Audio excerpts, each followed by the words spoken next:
They visit them all the time on a weekly basis. It's not unusual for them, but they're also able to enter into fourth dimensional consciousness easily, where we don't even know what it is. Most of us don't. And going back again to the ideas that the external world is not really what we think it is something else.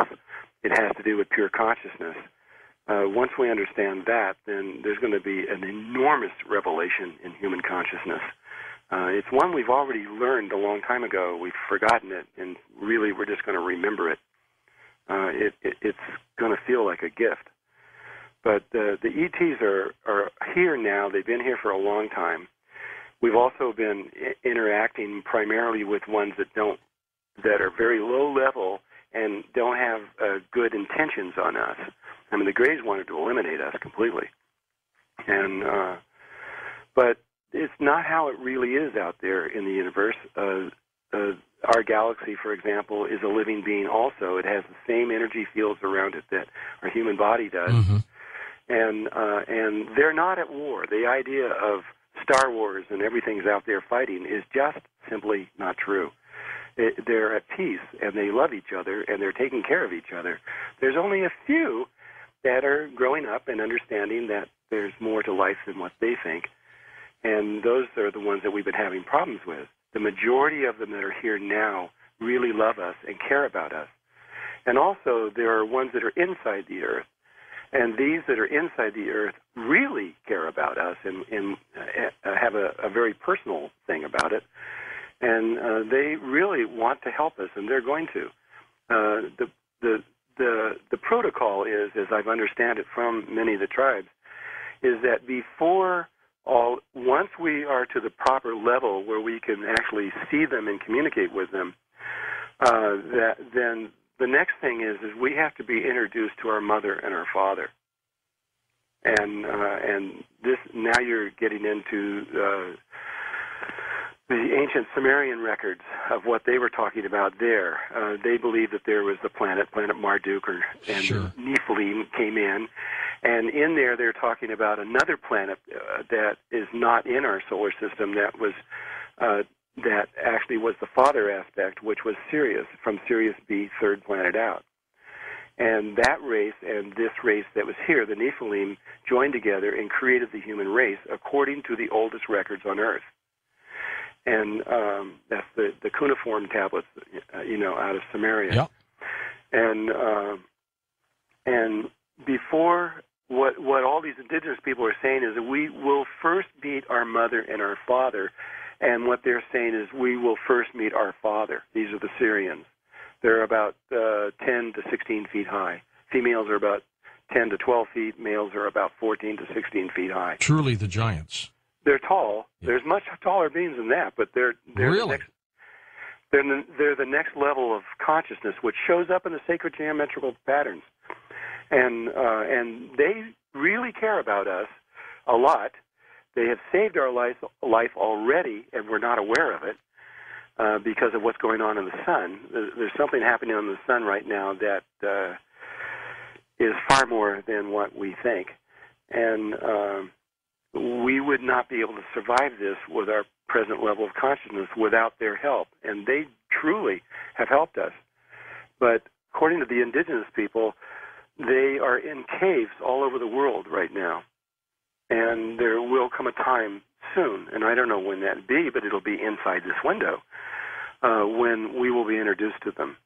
And I don't know if this is before the shift or after the shift, but they've never told me that. But they all agree that there will be a point where we will meet our father first, and then our mother, and then the rest of the universe. Will this planet ever be the same after that? No. That's pretty emotional for a lot of people. We'll never be the same, and we won't even be on the same frequency of consciousness. We'll be a whole other thing, and it'll be a good thing, because we fell. We were down in a very dark place, if you haven't noticed. Yeah. And we're about to go into a very light and loving place. And so, and where we're going to find out that our brothers and sisters really aren't out there to get us. They're out there to help us remember who we really are. Will we do away with war? Will we do away we won't with... need that. That's No, stupid. that's all gone. That's like the right hand taking a knife and stabbing the left hand. Any all higher level consciousness beings know that there is only one spirit that moves through everything, just one, and it's always been this way. And we can't remember that, but when we do remember that, we will know that when you look in the eyes of another person, you're looking into your own eyes. When the Mayans meet each other on the trail, and they've been keeping this as a tradition going back to at least 26,000 years, they say the words in Lakesh, and what that means is you are another me, and I am another you. That's how they say hello, and it's just the memory of the way it was a long time ago, and this dark night that we're in is almost over. Thank God. Good. We've been in it way too long. Yeah, I know. And you know, and there are all these conspiracies. There's a ton of them. When I was hearing you say about the main thing is population control, yeah. Absolutely, that's the primary reason for most of the actions that the governments are doing right now. Because all the computer models show that if we and this is without exception that I'm aware of, that as soon as you reach a certain number, it's debatable on what that number is. It used to be 12 million, billion, 14 billion, yeah. 10 billion. They don't really know what it is, but there is a number out there that when we reach it, not only do all the humans die, but everything on Earth dies. We just become unsustainable. And so I can understand why they're concerned about this. But at the same time, Mother Earth is not stupid, and she is allowing these people to come in here. And they're coming from all over the place. Don't you think this planet, knowing that it's alive, as tragic as it may seem, knows what levels of population this planet can sustain and yes. probably rectifies it? Yes, it does, and it's already slowing it down. The human male sperm count all over the world is dropping, and it's been dropping for many years now. And now what we're seeing, what I'm seeing as I go around, like in Japan and Russia and various places, is the women are coming up to me, young women, and saying, I can't get pregnant, and I'm really trying. And I'm hearing this over and over and over, all over. The women cannot. And I believe that this is, that Mother Earth is slowing down this process.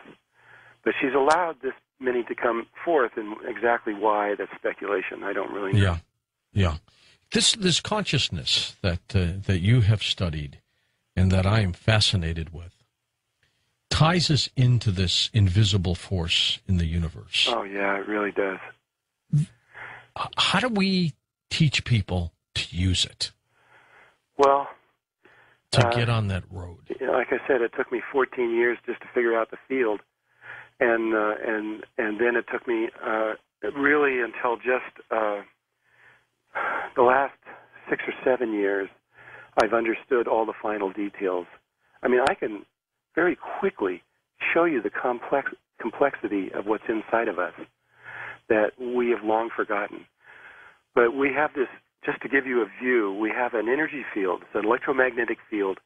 It sits at about 4 degrees Kelvin, or 4 degrees above absolute zero. It's a very weak field, but it's incredibly geometrical. It's so geometrical that to see all the geometries that are around you requires a computer. And this energy field is, when you breathe in a certain way, it spins in both directions, and it looks like a flying saucer around the body, which is the Merkaba.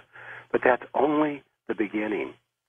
Inside the brain, there are 4 different glands that have to be activated simultaneously to actually turn this on properly.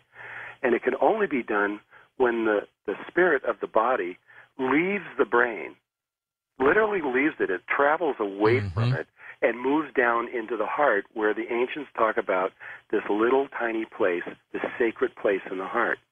There's 2 of them. There's a sacred place that's very small, and then inside of that is even a smaller one. And this is talked about in the Upanishads 6,000 years ago in India. And when the spirit can move back into the heart instead of the brain, it then goes backwards energetically toward the brain and it does it through the tip of the tongue on the roof of the mouth. Now, why would that have anything to do with it? Yeah. Well, you remember when we said that when there was the human heart and the body came out of